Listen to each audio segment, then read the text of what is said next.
एक बार की बात है कि एक राजा था जिसको अपनी सेना पर बहुत गर्व था। वह अपने सिपाहियों पर पैसा भी बहुत खर्च करता था। एक बार उसको यह जानने की इच्छा हुई कि उसके सैनिक वास्तव में कितने बहादुर थे। उसने अपने आदमियों को हुक्म दिया कि वे शहर के बाहर एक मैदान में एक लड़ाई का इंतजाम करें। तुरंत ही उसके हुक्म का पालन हुआ। लड़ाई वाले दिन राजा साहब अपने वजीर और दीवानों के साथ मैदान में आ पहुंचे। जब वे उनकी लड़ाइयां देख रहे थे तो एक जंगली जानवर जिसके साथ टांगे थी वहां आया और उनके पास आकर गुर्राने लगा। राजा तो उसको देखकर बहुत ही आश्चर्य में पड़ गया। उसने उसको मारना चाहा पर वह वहां से भाग गया। राजा अपने तेज घोड़े पर सवार होकर अपना बड़ा वाला चाकू लेकर उसके पीछे भागा। 2 मील भागने के बाद वह जानवर रुक गया। वहां पहुंचकर उसने अपने आप को एक जोर का झटका दिया और वह एक जिन्न में बदल गया। वह राजा की तरफ पलटा और उसको खा गया। वजीर ने बड़ी वफादारी और लगन से राजा की 8 दिन तक खोज की पर उसकी कोई खबर नहीं मिली। उन्होंने उसके बेटे को बुलाया और उसकी जगह उसके बेटे को वहां का राजा बना दिया। एक दिन राजा के बेटे को यह जानने की बहुत जोर की इच्छा हुई कि उसके पिता की मौत कैसे हुई थी। उसने यह बात अपने वजीर से पूछी। वजीर ने उसको सब बातें बता दीं तो उससे सारा हाल सुनने के बाद उसने भी उसी जगह एक दूसरा शानदार लड़ाई का मुकाबला रखा जहां उसके पिता ने रखा था।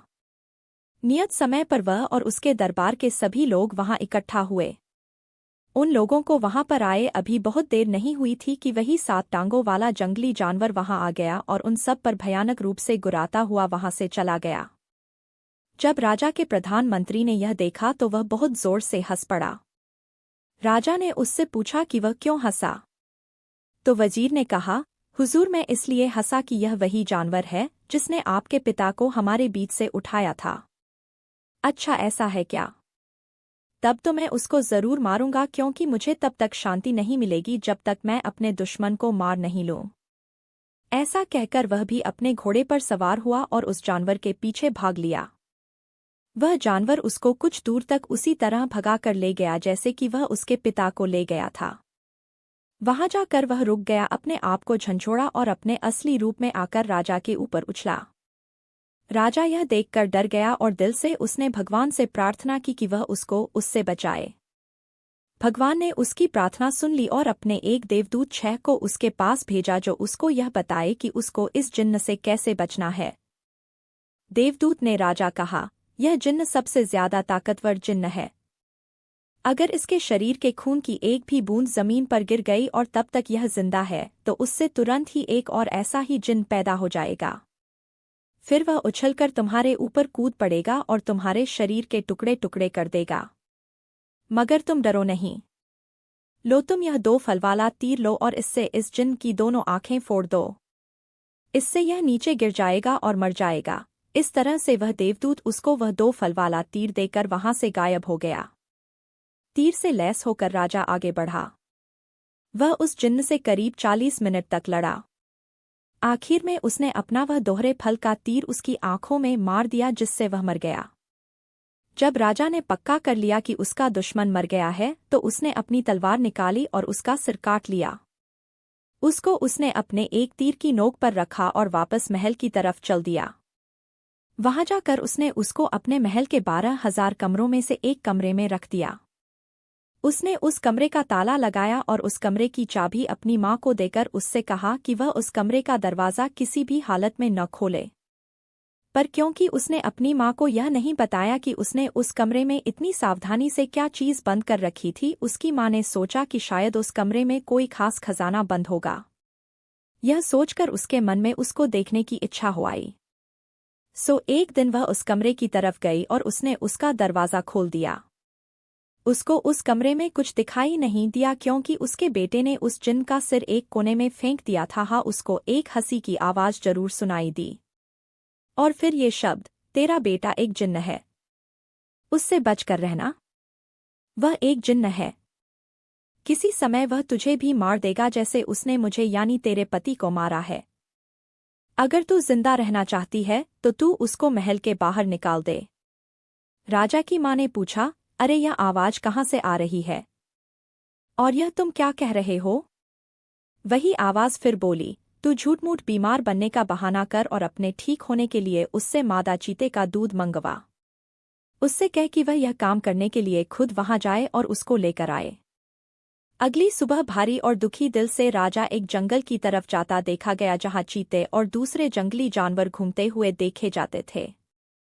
जल्दी ही उसको एक मादा चीता दिखाई दे गई जो अपने 2 बच्चों के साथ धूप में बैठी हुई थी। उसको वहां देखकर वह एक पेड़ पर चढ़ गया और वहीं से उसके एक थन में तीर मारा। इत्तेफाक से उसके उस थन में कई दिनों से बहुत दर्द हो रहा था क्योंकि उसके पास ही उसके एक फोड़ा हो रहा था। राजा का तीर उस फोड़े में जा लगा जिससे वह फोड़ा फूट गया और मादा चीते को बहुत आराम मिला। मादा चीता इस आराम के लिए उसकी बहुत कृतज्ञ हुई। उसने ऊपर की तरफ देखा और उससे नीचे उतरने की प्रार्थना की।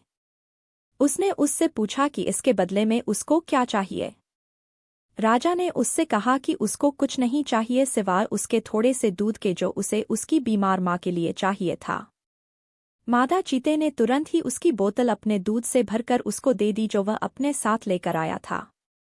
फिर उसने उसको अपने कुछ बाल दिए और उससे कहा, जब भी कभी तुम किसी मुश्किल में हो तो इन बालों को सूरज को दिखा देना, मैं तुम्हारी सहायता के लिए तुरंत ही आ जाऊंगी। राजा ने उसका वह दूध और उसके बाल लिए और घर आ गया। जब रानी माँ ने उसको मादा चीते का दूध लाता देखा तो उसे लगा कि शायद वह वाकई कोई जिन्न था। उसने अपने दिल में उसको मारने का पक्का इरादा कर लिया। वह फिर उस कमरे में गई जिसमें वह सिर रखा था और उसे अपना पूरा हाल बताया। तो उस बोलने वाले ने उससे कहा, इस बात से यह पता चलता है कि वह वाकई में एक जिन्न है। एक जिन्न के अलावा कोई और किसी मादा चीते का दूध ला ही नहीं सकता। तू जल्दी से जल्दी उसे मारने का इंतजाम कर। रानी माँ बोली, पर मैं उससे कैसे छुटकारा पाऊं? आवाज फिर बोली, इस बार जब वह तुझसे दोबारा मिलने आए और तेरा हाल पूछे तो तू इससे कहना कि तू अभी भी बहुत कमजोर और बीमार महसूस कर रही है। मादा चीते के दूध ने तेरे ऊपर कुछ ज्यादा असर नहीं किया। पर सुना है एक राजकुमारी है जो फला ऊंची पहाड़ी पर एक किले में अकेली रहती है। अगर वह तेरे पास आ जाए और तुझे छू ले तो उसके छूने से ही तू ठीक हो जाएगी। यह सुनकर तेरा बेटा उस भयानक किले में जाएगा तो निश्चित रूप से रास्ते में ही मारा जाएगा। अगले दिन शाम को जब राजा अपनी माँ को देखने गया और उससे पूछा, माँ अब तुम कैसी हो? क्या अब तुम पहले से कुछ अच्छी हो? रानी माँ रोती हुई सी बोली, कहाँ बेटा, इस मादा चीते के दूध ने तो मुझे बिल्कुल भी फायदा नहीं किया। पर कल मैंने एक सपना देखा कि एक राजकुमारी है जो फला ऊंची पहाड़ी पर एक किले में अकेली रहती है। अगर वह मेरे पास आ जाए और मुझे छू ले तो उसके छूने से ही मैं बिल्कुल ठीक हो जाऊंगी। जब तक वह यहाँ नहीं आती और मुझे नहीं छू लेती मैं ठीक नहीं हो सकती। राजा बोला, माँ थोड़ा धीरज रखो, मैं उस राजकुमारी को तुम्हारे पास जरूर लेकर आऊंगा। अगर नहीं ला सका तो राज्य छोड़ दूंगा। सो अगली सुबह राजा ने अपना सबसे तेज भागने वाला घोड़ा उठाया और उस पर बैठकर अपनी उस खतरनाक यात्रा पर चल दिया। वह मादा चीते के दिए हुए जादू को बालों को साथ ले जाना नहीं भूला था। जैसे ही सूरज निकला उसने वे बाल सूरज को दिखाए। तुरंत ही मादा चीता और उसके दोनों बच्चे वहां आ गए। मादा चीते ने पूछा, क्या बात है? राजा बोला, फला जगह एक राजकुमारी अकेली रहती है और तुम्हें उसको लाना है। यह तुम नहीं कर सकते। कई लोगों ने उसको वहां से लाने की कोशिश की है क्योंकि राजकुमारी बहुत सुंदर है, पर कोई भी अब तक उसके पास भी नहीं पहुंच सका है। राजा बोला, मैं कोशिश करूंगा, चाहे इस कोशिश में मेरी जान ही क्यों न चली जाए। यह कहते हुए राजा वहां से चल दिया। मादा चीता अपना भला करने वाले को इस तरह अपने को छोड़कर जाते हुए नहीं देख सकती थी, सो वह अपने दोनों बच्चों के साथ उसके पीछे पीछे दौड़ी और उससे अपने ऊपर चढ़ जाने को कहा। राजा उसके ऊपर बैठ गया और वे सब कुछ ही देर में उस किले के पास पहुंच गए। वहां पहुंचकर मादा चीता राजा से बोली, देखो यहाँ पर इस किले के 3 दरवाजे हैं। राजकुमारी के पास पहुंचने से पहले उन तीनों दरवाजों से होकर गुजरना जरूरी है। पहले दरवाजे के पास एक बहुत बड़ा लोहे का टुकड़ा रखा है जिसको एक लकड़ी की कुल्हाड़ी से तोड़ना जरूरी है, नहीं तो दरवाजा नहीं खुलेगा। दूसरे दरवाजे के पास एक नकली गाय खड़ी है जिसके चारों तरफ असली जिन्न खड़े हैं। अगर कोई भी आदमी उस गाय को दूह सकता है तो वह उस दरवाजे में से होकर जा सकता है, और अगर नहीं दूह पाता तो वे जिन लोग उसको मार देते हैं। तीसरे दरवाजे के पास राजकुमारी खुद बैठती है। अगर वह तुमसे खुश है तो वह तुम्हारा स्वागत करेगी, और अगर खुश नहीं है तो वह तुमको मार डालेगी। यह सब सुनकर तो राजा बहुत ही डर गया। उसने मादा चीते से उसकी सहायता की प्रार्थना की। मादा चीता बोली, ठीक है, मैं तुम्हारी सहायता करूंगी। मेरे पास एक जादू है जिसकी सहायता से मैं उस लोहे के टुकड़े में घुस जाऊंगी, और जब तुम उसको अपनी लकड़ी की कुल्हाड़ी से तोड़ोगे तो मैं उसको 2 टुकड़ों में तोड़ दूंगी। चौकीदार सोचेगा कि तुमने वह लोहे का टुकड़ा तोड़ा है और वह तुमको पहले दरवाजे से अंदर जाने देगा। तभी मादा चीते के दोनों बच्चों में से एक बच्चा बोला, और मैं उस गाय की मूर्ति में घुस जाऊंगा और उसको दूध देने पर मजबूर कर दूंगा, और उसके पास खड़े जिन्नों को जब तुम दूध दुह रहे होगे तो उनको तुमसे दूर रखने में सहायता करूंगा। इस तरह से तुम दूसरे दरवाजे से होकर निकल जाओगे। इसके बाद मादा चीते के दूसरे बच्चे ने कहा, और मैं राजकुमारी की आंखों में अपना जादू डाल दूंगा, जिससे जब वह तुम्हारी तरफ देखेगी तो तुम उसको सूरज की तरह से चमकीला पाएगी। सो वह तुमको देखते ही अपना तीसरा दरवाजा खोल देगी, और फिर जो तुम कहोगे वह वही करेगी। सो उन तीनों ने अपने अपने वायदे वफादारी से निभाए। इस तरह से राजा तीसरे दरवाजे के पार पहुंच गया। राजकुमारी ने जैसे ही उसको देखा तो उसकी बहादुरी और सुंदरता से बहुत प्रभावित हुई। उसने राजा से अपने साथ शादी करने के लिए कहा। मादा चीता और उसके दोनों बच्चे अपनी मांद में लौट गए। कुछ दिन बाद ही राजा राजकुमारी को लेकर राजमहल पहुंचा और जाकर माँ से बोला, माँ, उस जगह को जाने वाला रास्ता बहुत खतरनाक था। मैं तो रास्ते ही में मर जाता अगर मादा चीता और उसके 2 बच्चों ने मेरी सहायता न की होती। भगवान को धन्यवाद दो कि मैं सही सलामत वापस लौट आया।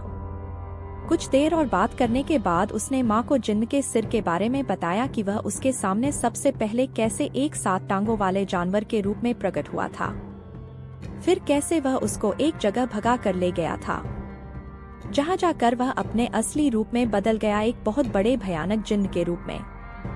वह उस पर कूदने को ही था, उसको मार कर खाने वाला ही था, जैसे कि उसने उसके पिता के साथ किया था। कि तभी भगवान के भेजे हुए दूत ने उसको बचा लिया। उसकी माँ तो यह सुनकर ताज्जुब में पड़ गई। वह बोली, बेटे, तब तो मुझे धोखा दिया गया था। उस दिन की शाम को जब तुमने मुझसे महल की चाबियां मांगी थी, तब मैं उसके कई कमरों को देखने गई। तब मैं एक ऐसे कमरे के दरवाजे पर आई जिसमें से मुझे हंसी की आवाज सुनाई दी। मैंने सोचा कि देखूं तो इसमें कौन हंस रहा है, सो मैंने उसका ताला खोला और अंदर गई तो मुझे एक आवाज आई, ध्यान देकर सुन, तेरा बेटा एक जिन्न है जो तुझको खा जाना चाहता है। मैं तेरे पति का सिर हूँ। उसने मुझे मारा तो तू उसे मार दे, नहीं तो वह तुझे भी मार देगा। मेरे बेटे, मैंने उसकी बातों पर विश्वास कर लिया और उसी की सलाह पर मैंने इस आशा में तुझे मादा चीते का दूध लाने भेजा कि वह तुझे मार देगी। पर जब तू मादा चीते से बचकर आ गया तो फिर मैंने उसी सिर की सलाह पर राजकुमारी को लाने भेजा। मैं जानती थी कि वहाँ का रास्ता खतरों से भरा है, फिर भी पर भगवान तेरे साथ था। उसी ने तुझे अपना देवदूत तेरे पास भेजकर तुझे रास्ता दिखाया और उसी ने मादा चीते के रूप में तेरी सहायता की। उस भगवान को लाख लाख धन्यवाद। कहकर उसने अपने बेटे को गले लगा लिया और बहुत जोर से रो पड़ी। इन घटनाओं के कुछ दिन बाद ही राजा और राजकुमारी की शादी हो गई और सब लोग शांति से बहुत दिनों तक खुशहाली में रहे।